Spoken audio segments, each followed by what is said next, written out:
नमस्कार। मैं डॉक्टर कौशल बोल रहा हूँ, max hospital Saket, new Delhi से। आज हम बात करेंगे हेपेटाइटिस सी वायरस के बारे में। आपको याद होगा पिछली बार हमने हेपेटाइटिस बी वायरस के बारे में डिस्कशन किया था एंड मैंने आपको बताया था कि जिस तरह hepatitis B virus infected blood और बॉडी फ्लूइड से फैलता है, सिमिलरली हेपेटाइटिस सी वायरस भी इन्फेक्टेड बॉडी फ्लूइड्स और ब्लड से एक व्यक्ति से दूसरे व्यक्ति में फैलता है। तो अगर हम इनके मोड ऑफ ट्रांसमिशन के बारे में कहें तो इनके मोड ऑफ ट्रांसमिशन, जो इंपॉर्टेंट मोड ऑफ ट्रांसमिशन है, वो है through infected blood and blood products. So जैसा मैंने पिछली बार भी बताया था कि अगर हम ब्लड और ब्लड प्रोडक्ट्स ऐसे ब्लड बैंक से लेते हैं जो कि परमानेंट नहीं है, जो कि लाइसेंस्ड नहीं है, जहां पर ऐसे लोग डोनेट करते हैं जो प्रोफेशनल ब्लड डोनर्स हैं, जो पैसे के बदले में ब्लड डोनेट करते हैं, ऐसे ब्लड बैंक से अगर हम ब्लड लेते हैं तो उसमें हमेशा इन्फेक्शन या संक्रमण होने के रिस्क रहते हैं। तो ऐसे ब्लड बैंक से अगर हम ब्लड लें तो उस ब्लड में हेपेटाइटिस सी और हेपेटाइटिस बी ट्रांसमिट होने का रिस्क रहता है। दूसरा इंपॉर्टेंट मोड है IV drug users. IV drug users आपने देखा होगा या सुना होगा, क्योंकि उनके पास पैसे तो होते नहीं है, सारा पैसा ड्रग खरीदने में लगाते हैं, तो सिरिंज और नीडल एक दूसरे से शेयर करके लगाते हैं। जब वो नीडल शेयर करते हैं, एक जने की नीडल जब दूसरा जना दोबारा अपनी नस में डालता है, अगर वो नीडल इन्फेक्टेड है, उससे इस तरह का इन्फेक्शन फैलता है। तीसरा, अगर हम रिक्रिएशनल टैटूइंग, अगर हम टैटू कराते हैं और ऐसी जगह से कराते हैं जहां पर हमें इस बात की कॉन्फिडेंस नहीं है कि वहां पर न्यू नीडल्स या सेफ नीडल्स यूज होती हैं, तो भी वो एक सोर्स है हेपेटाइटिस सी ट्रांसमिट करने का। एंड इस तरह के हमारे पास बहुत एग्जांपल्स हैं जहां पर हेपेटाइटिस सी टैटूइंग से ट्रांसमिट हुआ। मैं मानता हूं कि आजकल बहुत सारे टैटू पार्लर्स हैं जहां पर हाइजीन का और साफ सफाई का बहुत ध्यान रखा जाता है। सो अगर आप ये इंश्योर कर सकते हैं तो ऐसी जगहें सेफ हैं, बट अदरवाइज किसी अनहाइजीनिक और अनसेफ प्लेस से टैटू नहीं कराना चाहिए, बिकॉज वो भी एक मेजर सोर्स हो सकता है हेपेटाइटिस सी ट्रांसमिट होने का। चौथा, मैंने आपको बताया body fluids. So mother to child transmission, जब माँ बच्चे को जन्म देती है और माँ ऑलरेडी हेपेटाइटिस सी कैरी करती है, तो जन्म के दौरान जब बच्चे का जन्म होता है, उस टाइम पे माँ से बच्चे में हेपेटाइटिस सी ट्रांसमिट हो सकता है। और पांचवा, जहां पर फ्लूइड्स का आदान प्रदान होता है, वो है अनप्रोटेक्टेड सेक्स। सो जब भी हम अनप्रोटेक्टेड सेक्स करते हैं मल्टीपल पार्टनर्स के साथ, जहां पर हमें ये कॉन्फिडेंस नहीं होता कि जिसके साथ सेक्स हो रहा है वहां वो जगह सेफ है, तब भी ये एक ट्रांसमिशन का एक इंपॉर्टेंट रूट माना जाता है। ये तो हो गए ट्रांसमिशन के तरीके। सो अब बचाव के क्या तरीके हैं? सो जैसा मैंने बताया, अगर आपको ट्रांसमिशन के तरीके याद रहेंगे तो आप उन सब तरीकों से प्रोटेक्शन लेके आप इस ट्रांसमिशन से बच सकते हैं। What about vaccine? क्या हेपेटाइटिस सी का वैक्सीन है? अनफॉर्चुनेटली हेपेटाइटिस सी वायरस का अभी तक साइंटिस्ट एक वैक्सीन या कोई वैक्सीन डेवलप नहीं कर पाए हैं, ऑल्दो पिछले 20 साल से रिसर्च चल रही है। एंड आई एम श्योर आने वाले सालों में जिस तरह से वैज्ञानिकों ने इतनी जल्दी, आपने देखा कोरोना का वैक्सीन निकाला, हो सकता है कि हेपेटाइटिस सी का वैक्सीन भी अब दूर ना हो, बट करंट सिचुएशन में, आज की स्थिति में हेपेटाइटिस सी का कोई वैक्सीन अवेलेबल नहीं है। सो आपको बचाव के वही तरीके हैं जो मैंने बताया, रूट्स ऑफ ट्रांसमिशन है, उनका अगर आप ध्यान रखें तो आप हेपेटाइटिस सी से बच सकते हैं। तीसरी बहुत इंपॉर्टेंट बात जो मैं हेपेटाइटिस सी के बारे में आपसे करना चाहता हूं वो ये है कि हेपेटाइटिस सी क्रॉनिक हेपेटाइटिस करता है, एक्यूट नहीं। जब भी किसी को एक्यूट इन्फेक्शन होता है तो उस आदमी को पीलिया होता है, उस आदमी को पीलिया के लक्षण होते हैं, जैसे उल्टी होना, भूख कम लगना, आंखों में पीलापन आना, पेशाब का पीला होना, शरीर पे खुजली होना।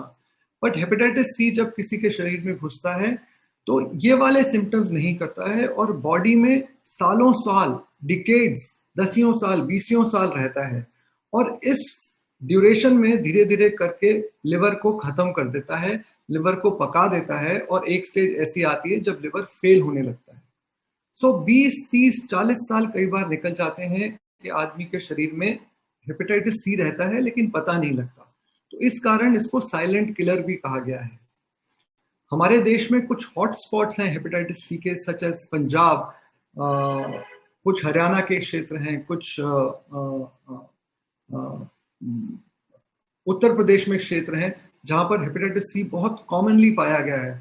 वहां पर लोग इसको कई बार काला पीलिया भी कहते हैं, नॉर्मल पीले से डिस्टिंग्विश करने के लिए कि ये ज्यादा डेंजरस है। आपने सफेद मोतिया, काला मोतिया के बारे में सुना होगा। सिमिलरली हमारे देश में इस बीमारी को काला पीलिया भी कहा जाता है, जस्ट टू एम्फेसाइज के ये बीमारी नॉर्मल पीले से ज्यादा सीरियस है।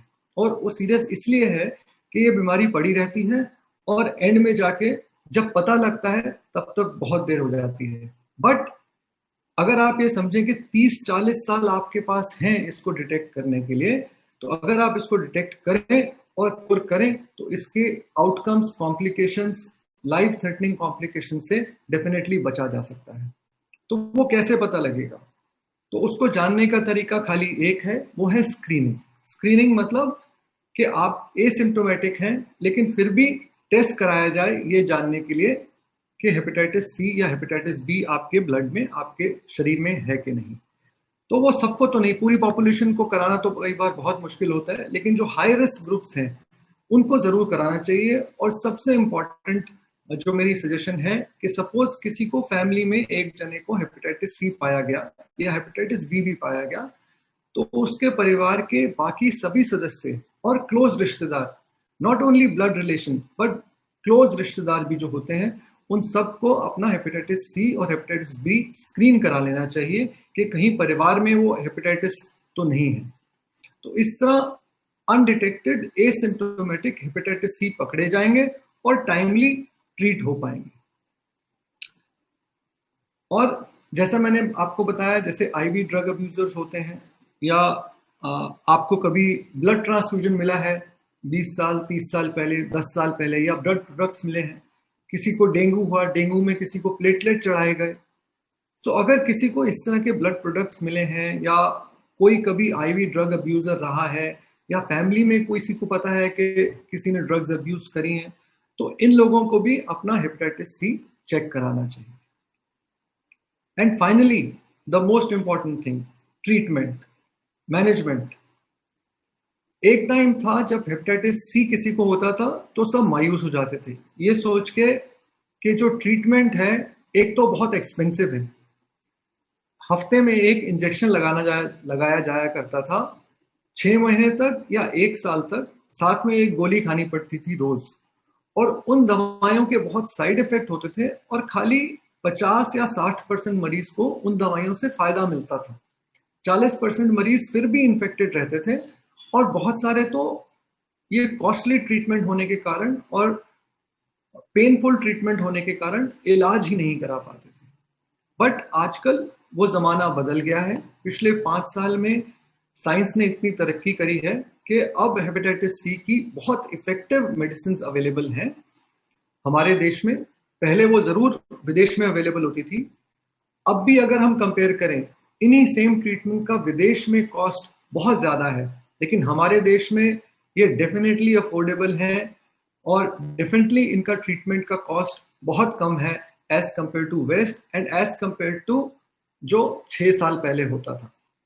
तो अब अगर हम देखें इनकी कॉस्ट तकरीबन रेंज करती है 5,000 से लेके 15,000 रुपए महीना, और खाली 3 महीने के इलाज से, जिसमें खाली एक गोली रोज खानी पड़ती है, 90 से 95% मरीज एंड कुछ सिचुएशंस में ऑलमोस्ट 100% मरीज पूरी तरह और हमेशा के लिए हेपेटाइटिस सी से क्योर हो सकते हैं।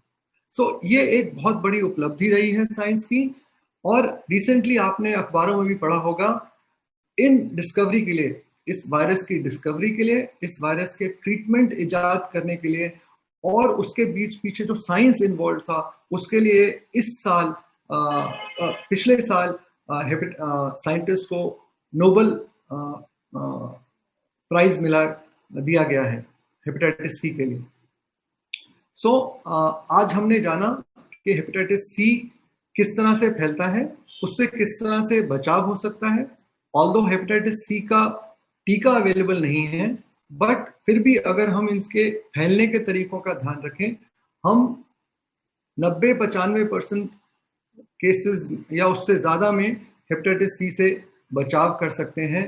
और हेपेटाइटिस सी हमें बहुत टाइम देता है अगर हम उसको टाइमली डिटेक्ट करें। मैंने बताया 20, 30, 40 साल वो एसिम्प्टोमेटिक रहता है, सामने नहीं आता। उस टाइम पे अगर हम इसको पकड़ के डिटेक्ट करके ट्रीट करें तो हम इनको क्योर कर सकते हैं। और मैंने आपको अंत में ये भी बताया कि अब जो इलाज के तरीके हैं, जिसमें खाली एक गोली खानी पड़ती है 12 हफ्तों तक, ऑलमोस्ट 95 to 100% पेशेंट्स में हम क्योर अचीव कर सकते हैं। सो हेपेटाइटिस सी होने पे डरे नहीं, मायूस ना हो, उसका सामना करें, बिकॉज ट्रीटमेंट अब अवेलेबल है। आप मोस्टली ऑलमोस्ट हर एक पर्सन को जिसको हेपेटाइटिस सी है उसका इलाज कर सकते हैं।